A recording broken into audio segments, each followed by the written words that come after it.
जी। तो next sentence देखिए ought to का, हमें बुजुर्गों का एहतराम करना चाहिए। बुजुर्गों का एहतराम आपको पता है रिलीजियस ड्यूटी भी है, हर रिलीजन इसको ड्यूटी करार देता है, और ये एक मॉरल ड्यूटी भी है, इखलाकी फर्ज भी हमारा। तो इसको ट्रांसलेट करते हुए हम देखें कैसे करेंगे। सबसे पहले सब्जेक्ट का ट्रांसलेशन करेंगे, that is we ought to, verb के फर्स्ट फॉर्म एहतराम करना, ought to respect our elders।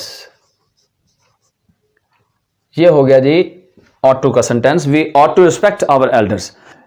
बिस्मिल्लाहिर्रहमानिर्रहीम, अस्सलाम वालेकुम, this is Tahir Ali and welcome to my YouTube channel English with Tahir Ali. और वंस अगेन हम आज फिर इंग्लिश स्पीकिंग और राइटिंग दोनों के हवाले से जो कॉमनली एक्सरसाइजेज और सेंटेंस वोकैबुलरी इस्तेमाल होती है, उसी सिलसिले में हम एक और एक्सरसाइज लेकर आए हैं, that is much crucial in speaking. हम काफ़ी ज़्यादा ये सेंटेंसेस इस्तेमाल करते हैं, और आपको पता होना चाहिए कि ये जो आज का हमारा टॉपिक है, इन वर्ड्स को, इन हेल्पिंग वर्ब्स को हम क्या कहते हैं, ये मॉडल्स कहलाते हैं।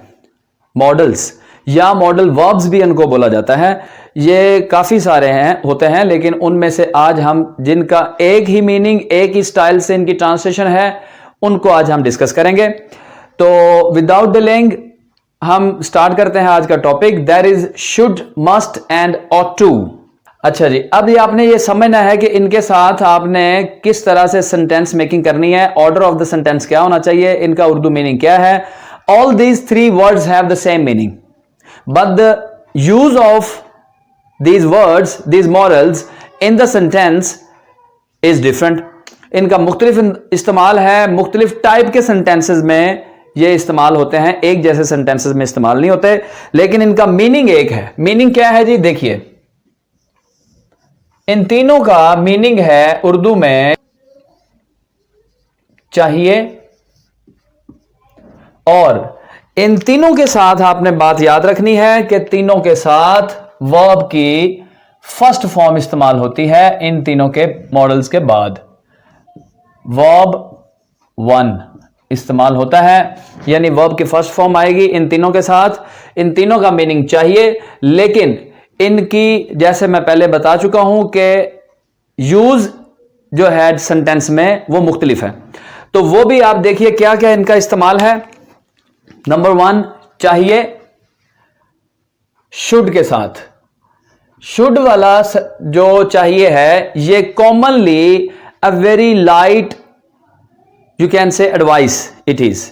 ऐसे सेंटेंसेस जिनमें किसी तरह की लाइट सी एडवाइस होती है, कोई सजेशन होती है, किसी को काम करने के लिए कहा जाता है, तो आप उसमें शुड का इस्तेमाल करते हैं।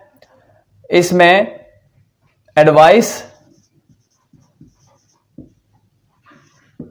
नंबर टू, मस्ट जो वर्ड है, जो चाहिए का ही मीनिंग देता है, इसका इस्तेमाल आप कह सकते हैं कि इससे जरा ज्यादा पावरफुल एडवाइस होती है, स्ट्रॉन्ग एडवाइस। स्ट्रॉन्ग एडवाइस, और you can say instruction. Instruction. Number three, ought to. Ought to जो है, मायने इसका भी चाहिए, लेकिन ये ऑट टू किसी मॉरल ड्यूटी को परफॉर्म करने के लिए या किसी रिलीजियस ड्यूटी को परफॉर्म करने के लिए ऑट टू का इस्तेमाल होता है। तो आप इसको मॉरल ड्यूटी या किसी रिलीजियस ड्यूटी को परफॉर्म करना हो तो हमें ऑट टू का इस्तेमाल करना पड़ता है। सेंटेंस मेकिंग इन तीनों की सेम है। आपने इसका जो कुलिया सेंटेंस को अरेंज करने का है वो समझ लेना है, किस तरह से आपने सेंटेंस को ऑर्डर करना है। वो क्या है, ऑर्डर ऑफ द सेंटेंस। देखिए, सबसे पहले आप सब्जेक्ट को ट्रांसलेट करेंगे, फिर आप इन तीन में से according to the requirement of the sentence, according to the nature of the sentence, you will select one of these morals. Subject के बाद आप या तो शुड यूज करेंगे या मस्ट यूज करेंगे या ought to यूज करेंगे, ought to। उसके बाद आप verb 1 लगाएंगे और उसके बाद ऑब्जेक्ट लगाएंगे सेंटेंस का क्लोजिंग पे, फुल स्टॉप लगा देंगे, राइट। ये इसका सेंटेंस ऑर्डर है, सेंटेंस जिस तरह से अरेंज होता है। क्लियर हो गई जी बात। अब आपने इन तीनों की कुछ एग्जांपल्स देखनी है। पहले मैं ओरल कुछ एग्जांपल्स दूंगा आपको, फिर हम रिटन एग्जांपल्स को डिस्कस करेंगे। अब देखिए, जैसे कि एडवाइस है, आपको मेहनत करना चाहिए, you should work hard, you should work hard. Work hard verb की फर्स्ट फॉर्म है। हमें सबक लिखना चाहिए, we should write the lesson. हमें सबक याद करना चाहिए, we should learn the lesson. ये लाइट किस्म की एडवाइस है जिसमें आप शुड का इस्तेमाल करते हैं। अब देखिए मस्ट का, मस्ट आप जैसे यहां देख सकते हैं स्ट्रॉन्ग एडवाइस और इंस्ट्रक्शन, जिसमें आपने स्ट्रेस करना है। उर्दू सेंटेंस में लाजम या जरूर का लफ्ज आएगा तो आप उसी सेंटेंस को मस्ट के साथ ट्रांसलेट करेंगे। जैसे कि अभी मैंने आपको शुड वाला सेंटेंस किया बताया, हमें मेहनत करना चाहिए, वी शुड वर्क हार्ड। लेकिन अगर हो जरूर मेहनत करना चाहिए या लाजमी मेहनत करना चाहिए तो फिर शुड की जगह पर आप लगाएंगे मस्ट, क्योंकि इसमें स्ट्रॉन्ग एडवाइस है या इंस्ट्रक्शन है। Order type you can say, there is an order, लाजमी ये काम करना चाहिए या जरूर ये करना चाहिए, तो फिर आप शुड को रिप्लेस करके मस्ट का यूज करेंगे। क्लियर। अब आ जाए जी ऑट टू। ऑट टू जैसे कि मॉरल ड्यूटी से जाहिर हो रहा है कि ऐसा काम जो इखलाकी लिहाज से हमारी ड्यूटी हो या रिलीजियसली हमारी कोई ऑब्लिगेशन हो, तो ऐसे सेंटेंसेस को या ऐसी एडवाइस को हम ऑट टू के साथ डिस्क्राइब करेंगे। जैसे हमें बुजुर्गों का एहतराम करना चाहिए, ये मॉरल ड्यूटी भी है और रिलीजियस ड्यूटी भी है, तो ऐसे सेंटेंस को आप बोलेंगे we ought to respect our elders. इसी तरह से हमें नमाज पढ़नी चाहिए, we ought to say prayers. तो इस तरह के जो सेंटेंसेस जिसमें मॉरल ड्यूटी या रिलीजियस ड्यूटी हो या कोई ऑब्लिगेशन हो, तो उसके लिए आप इस्तेमाल करेंगे ऑट टू। अब हम कुछ रिटन सेंटेंसेस का जायजा लेते हैं एग्जाम्पल्स के तौर पर। देखिए नंबर 1, हम पहले शुड की एग्जाम्पल देखते हैं।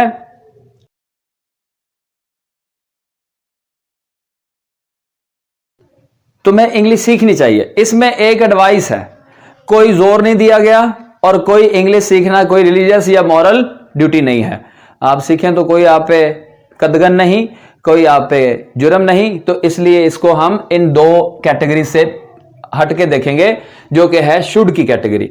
इसकी ट्रांसलेशन आप देखें कि हम कैसे करेंगे। सबसे पहले सब्जेक्ट को ट्रांसलेट करेंगे। सब्जेक्ट है तुम्हें, तुम्हें की ट्रांसलेशन यू नो, यू के बाद शुड, उसके बाद वर्ब की फर्स्ट फॉर्म इंग्लिश सीखना लर्न, उसके बाद ऑब्जेक्ट। उस फॉर्मूले को भी आप देखते जाएं साथ साथ किस तरह से ऑर्डर हो रहा है, इसी तरतीब के मुताबिक। You should learn English. Language किसी के साथ भी, किसी भी लैंग्वेज के साथ आर्टिकल दा का इस्तेमाल नहीं होता। जब उस लैंग्वेज के बाद लफ्ज लैंग्वेज आए, यानी लैंग्वेज का वर्ड दिया गया हो उस लैंग्वेज के बाद, उससे पहले फिर आप आर्टिकल दा लगा सकते हैं, अदरवाइज नहीं लगेगा। नंबर 2 सेंटेंस देखिए, इसमें भी कोई स्ट्रेस नहीं, लाजमी मेहनत करनी चाहिए, जरूर मेहनत करनी चाहिए, ऐसा कुछ नहीं कहा गया। या ये मेहनत करना कोई रिलीजियस ऑब्लिगेशन नहीं है या कोई मॉरल ड्यूटी नहीं है कि हमें लाजमी करनी चाहिए। बहुत सारे लोग मेहनत नहीं करते हैं तो उन पर कोई जुर्म नहीं होता है कि ये सजा के मुस्तहिक नहीं होते हैं वो लोग। तो इसका मतलब यह है कि ये कोई रिलीजियस या मॉरल ड्यूटी नहीं है। तो आप सबसे पहले सब्जेक्ट को ट्रांसलेट करेंगे, दैट इज वी शुड। उसके बाद वर्ब की फर्स्ट फॉर्म, उस फॉर्मूले को भी आप देख सकते हैं, we should work hard. Hard work होता है मेहनत और वर्क हार्ड होता है मेहनत करना, जो कि वर्ब है। क्लियर जी। अब आ जाइए थर्ड एग्जाम्पल पे, जो हम मस्ट की एग्जाम्पल देखेंगे। अगर इन्हीं सेंटेंसेस को आप स्ट्रेस कर दें, जोर दे दें, लाजमी या जरूर का वर्ड ऐड करके, तो ये जो सेंटेंसेस हैं ये शुड की रिप्लेस मस्ट आ जाएगी, यानी शुड की जगह पर आपको मस्ट लगाना होगा। लेकिन हम और सेंटेंसेस देखते हैं जो एक सेंटेंस वोकैबुलरी में नए होंगे,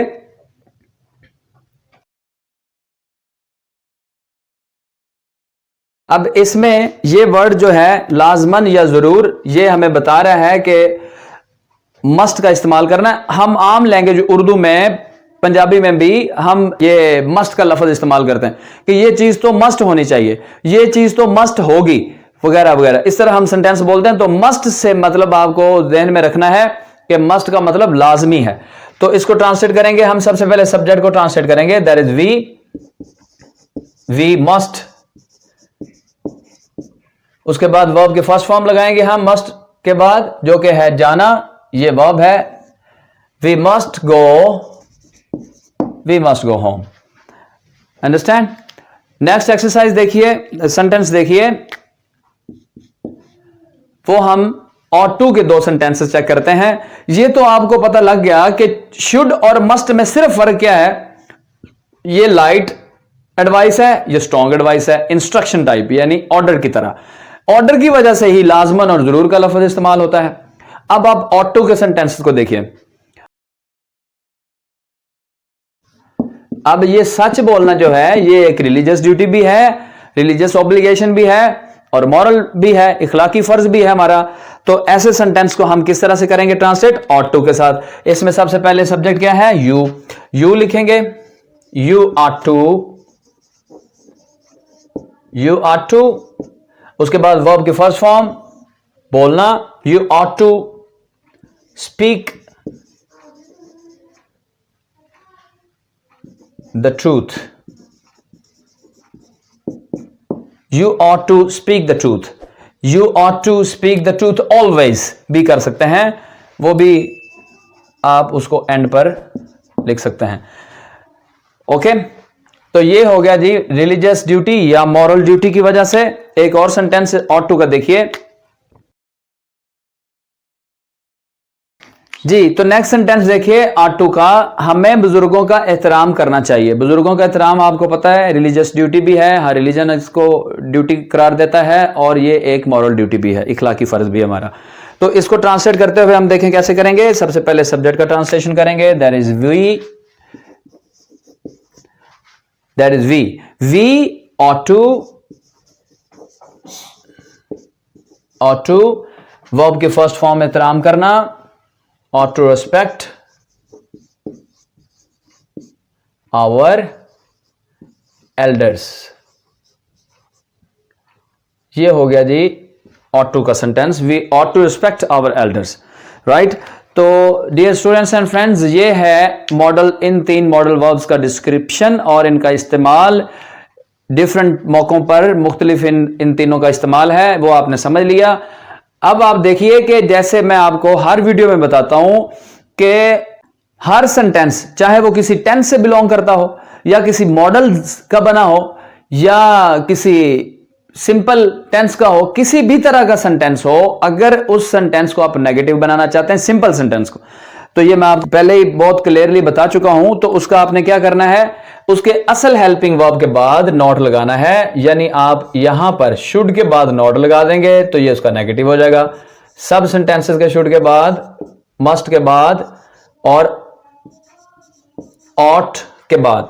ये भी मैं आपको पहले पिछली वीडियोस में बता चुका हूं कि असल हेल्पिंग वर्ब, जैसे इज एम आर टू या हैज हैव टू के साथ आपने सीखा कि ऑट के बाद हमने नॉट लगाना है, टू उधर ही रहेगा, इस तरह से यहां पर नॉट लगाना है। अब इनकी सेंस क्या हो जाएगी, you should not learn English, we should not work hard, we must not go home, और we ought not to speak the truth always, right, and we ought not to respect our elders. Ought के बाद आपने not लगाना, to उधर ही रहेगा। और अगर simple sentence आपको बनाना आते हैं और सिंपल सेंटेंस को आप इंट्रोगेटिव बनाना चाहते हैं, सवालिया बनाना चाहते हैं, तो वो भी बिल्कुल सिंपल सा काम है, वो मैं पहले आपको क्लैरिफाई कर चुका हूं कि आपने असल हेल्पिंग वर्ब को उठा के शुरू में ले आना है बिफोर सब्जेक्ट, तो वो हो जाएगा उसका interrogative order of the sentence. ये क्या हो जाएगा, should you learn English, should we work hard, must we go home, और इसी तरह ought you to speak the truth always, ought we to respect our elders. तो ये इंट्रोगेटिव हो गए। ये आपने अंडरस्टूड बात रखनी है कि नेगेटिव और इंट्रोगेटिव सेंटेंसेस कैसे बनते हैं। क्लियर। और एंड पर ये तो आपको अंडरस्टूड है, आपको पता है कि एंड पर आपको इंटरोगेटिव साइन लगाने हैं तो वो सवालिया सेंटेंस हो जाएगा। क्लियर। तो dear friends and students, hopefully you have understood very well and you have enjoyed a very new sentence vocabulary. तो इसके साथ ही आज की वीडियो का इख्तिताम हुआ। लेकिन इन 3 मॉडल्स में से एक मॉडल की वेरी नेक्स्ट वीडियो जो होगी वो होगी सिर्फ शुड की, और वो सेंटेंसेस आपके लिए एब्सोल्युटली न्यू होंगे। ये मैं आपको गारंटी से कहता हूं। वो सेंटेंसेस आपने पहले कभी नहीं बनाए होंगे, कभी नहीं देखे होंगे। अगर देखे होंगे तो आपको ये नहीं पता होगा कि ये शुड के साथ ट्रांसलेट होते हैं। तो अगली वीडियो का इंतजार करिए, उसमें ये शुड का, अकेले शुड का इस्तेमाल मैं आपको बताऊंगा। तब तक के लिए अल्लाह हाफिज, सी यू।